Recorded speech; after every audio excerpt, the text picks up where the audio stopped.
from Psalm 90, the Psalm of Moses, where he sets in contrast the differences in God's infinite nature and our finite nature. Reading verses 9 and 10, Psalm 90. For all of our days have declined in thy fury. We have finished our years like a sigh. As for the days of our life, they contain 70 years, or if due to strength, 80 years. Yet their pride is but labor and sorrow, for soon it is gone, and we fly away. Our speaker this morning is Alex Wooten, and Alex has some special guests with him he'd like to introduce. This is my wife Valerie, and my mom Nancy. She drove all the way from East Texas last night. Surprised me. I had no idea. And my two kids, Draven and Elliot, here. They're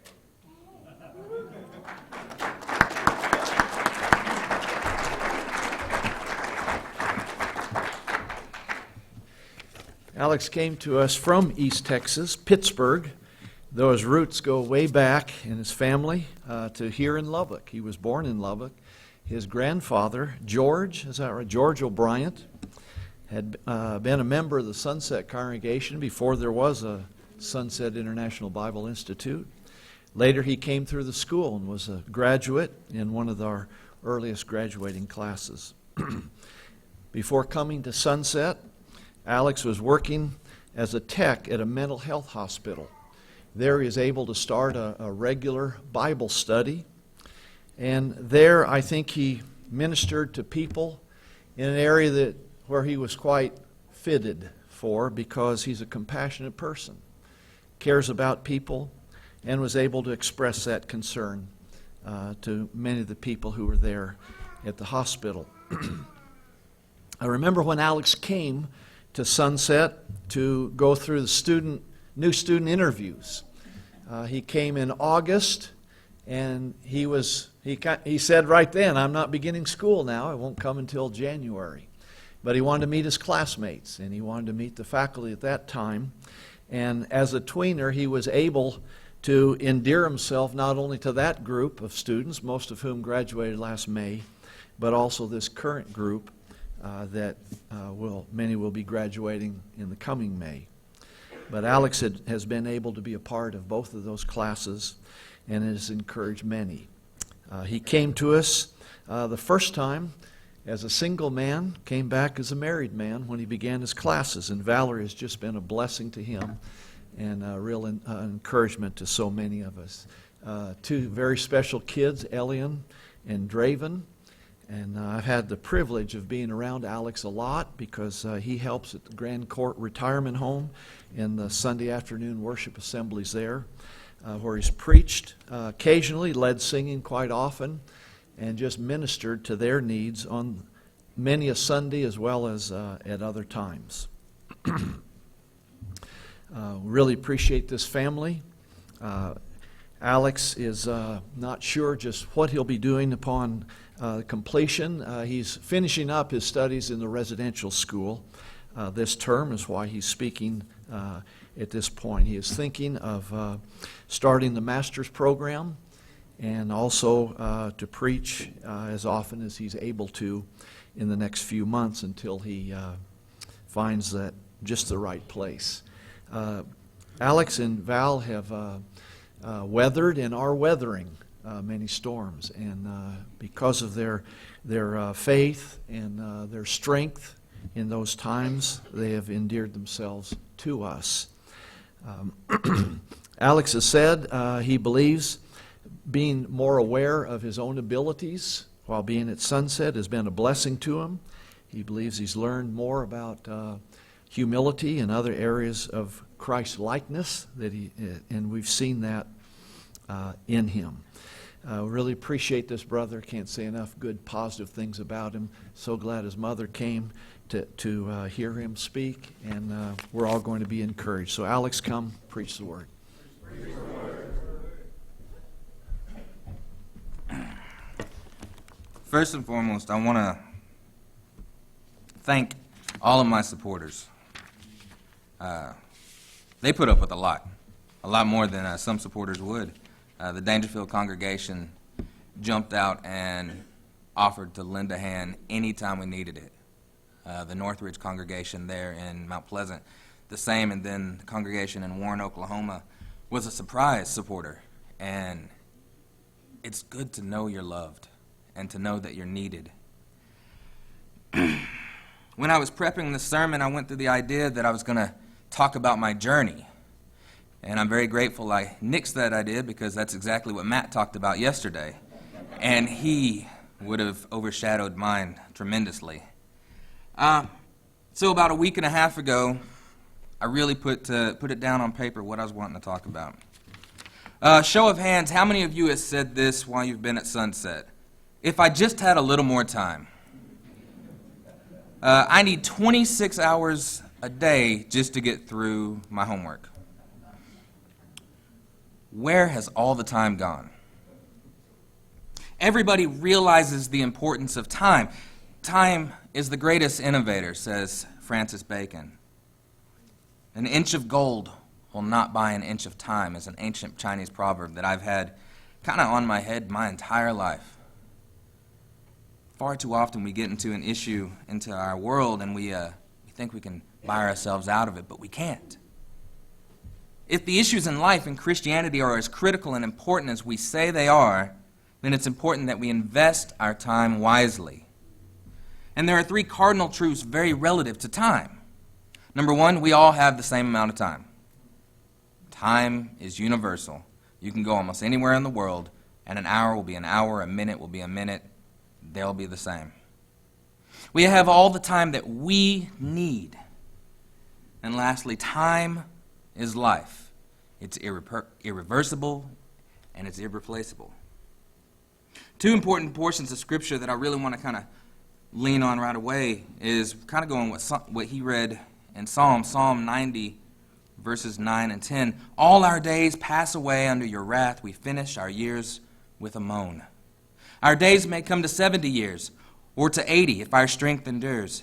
Yet the best of them are but trouble and sorrow, for they quickly pass, and we fly away.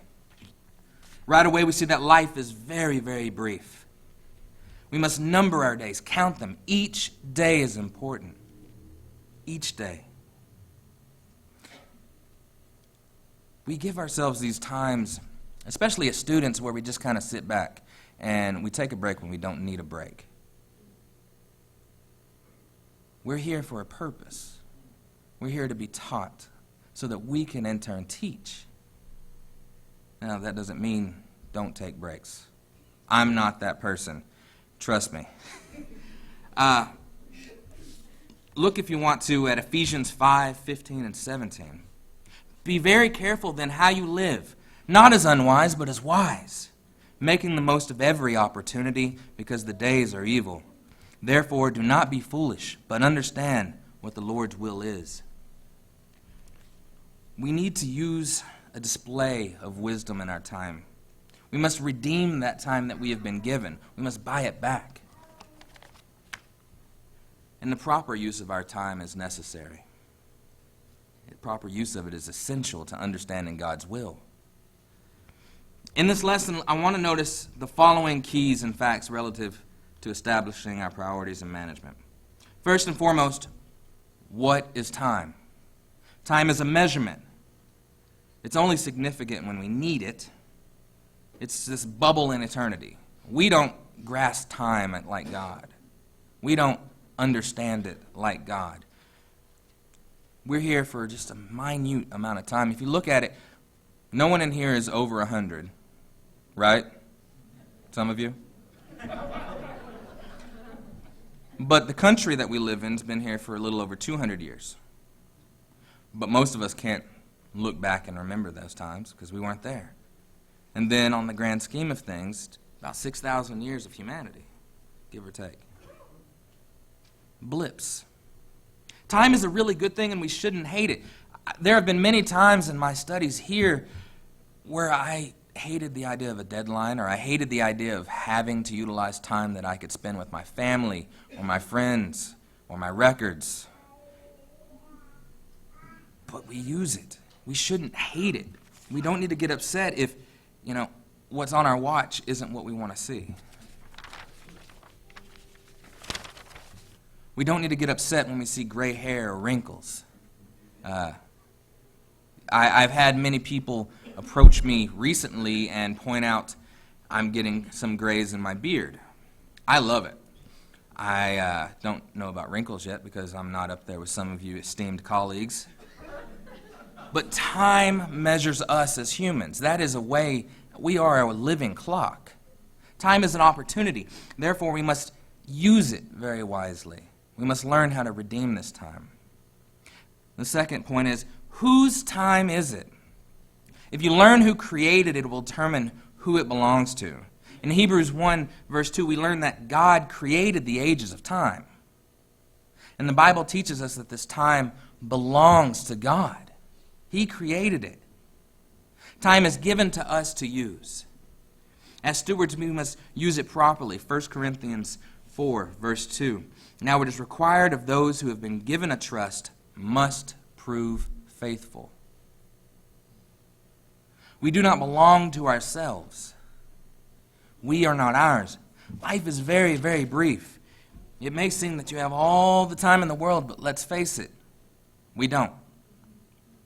An important question that we need to answer, though, is what am I going to do with this time? Whatever it is, you need to get on with it. Life is passing away. You can't afford to wait until tomorrow. And what have you done with your time so far? How much do you have left? The third part is what hinders us from properly using our time. First and foremost, it is a failure to have clear life objectives. I was that person. I graduated from high school and had no clue what I wanted to do. I was playing music, and so I did that. I played in bands, and I was really cool. And then I decided I want to be a chef, so I went to culinary school and got a degree and realized I didn't want to be a chef. I want to cook for myself. I don't like other people.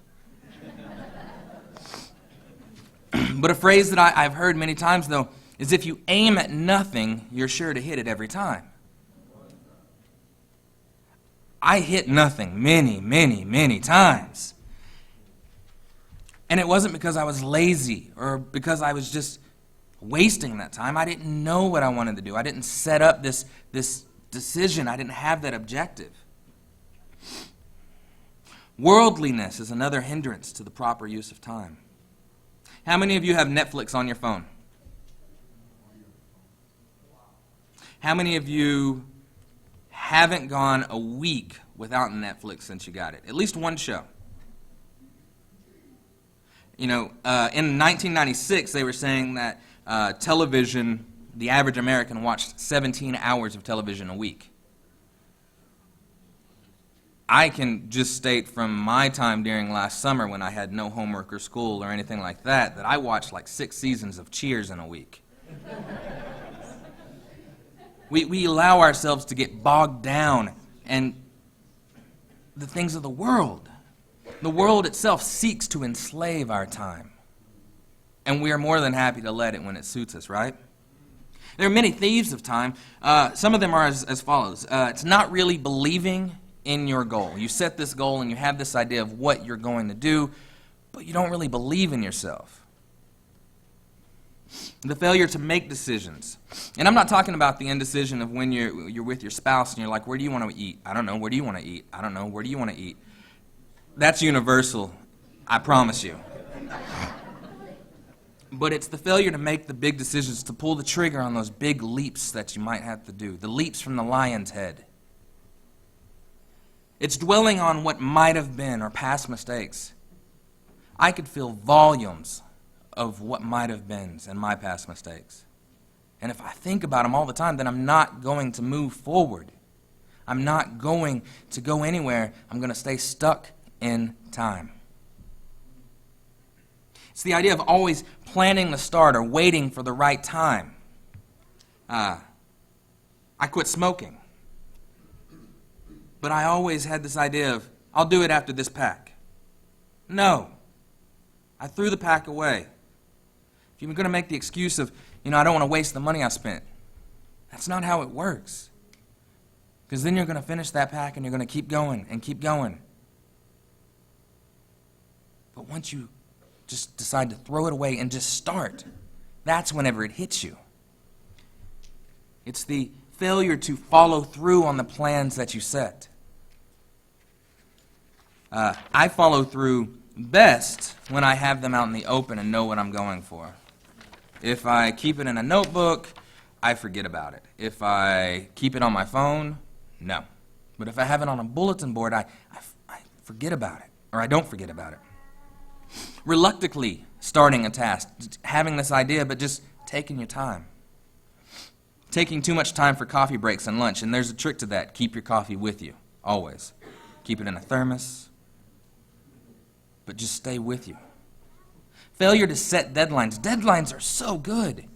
If you have 6 weeks to figure something out, know what you're doing in 3 weeks so that you have 3 weeks to polish it up. Poor self-control or self-discipline. That one hit close to home. I am not the same student I was when I first came here. You can talk to all of the instructors. My handwriting's not any better, but I am more organized. I do the work better. I put the effort out. Sometimes it's the failure to pray and the failure to study Scripture.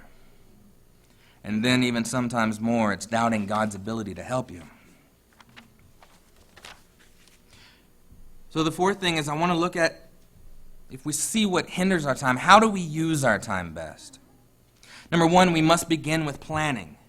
We must take an inventory of our present and use it. We must establish a plan each and every day.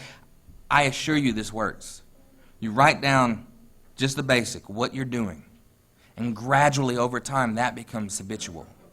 And then you can add to that, and you can keep on, and you can keep on. We must establish our priorities. What comes first? Number one, our personal walk with God is the most important aspect of our lives as Christians. Secondly, our families must come next. All their needs must be considered. The physical, the spiritual, the emotional, the financial, the light bill, the cable bill if you have cable, the food. These are the things that are most important to their family. And that must be at the top of your list. Third, it's our work and ministry.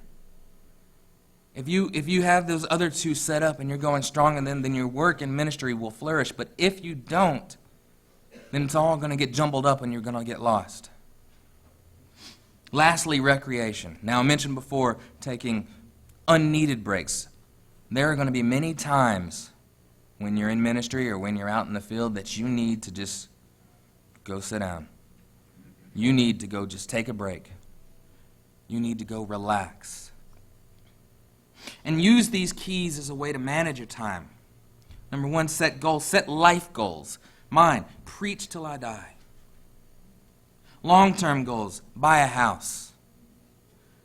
Intermediate goals, get a job. Short-range goals, pass Isaiah. Set these goals and make them realistic. And get started right away. Use your time. Organize your work. Learn to say no. I am guilty of that one the most of all. And that is not saying no to my family when I probably could and not hinder anybody or hurt anybody. But I've seen ministers get bogged down out there in the world because they're always saying yes. Yes, I can do this. Yes, I can do this. You're going to wear yourselves to death if you do that. Work on the hard things first. Use prayer. Pray about what you're having the problems with. Pray about what you're going for. This one is something that I kind of came across about a month ago. Leave yourself a margin. You may need to change everything at the drop of a hat. Do one thing at a time. Don't get jumbled up. That was my personal problem when I came here at the beginning, was I tried to do everything all at once.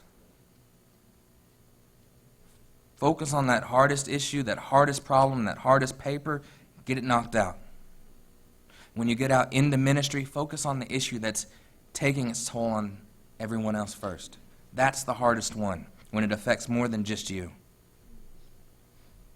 Be a finisher. If you set a goal or if you make a decision, finish it. Get enough rest. Get enough exercise. And just, if your body is good, then your mind will be clear. Be time conscious. Realize that time is a real thing. It's something that we as humans use. And we have to be aware of it. Because if not, then you're just gonna drown in it. So I want to know, how are you managing your time? Are you pleased right now with how well you've been doing with it?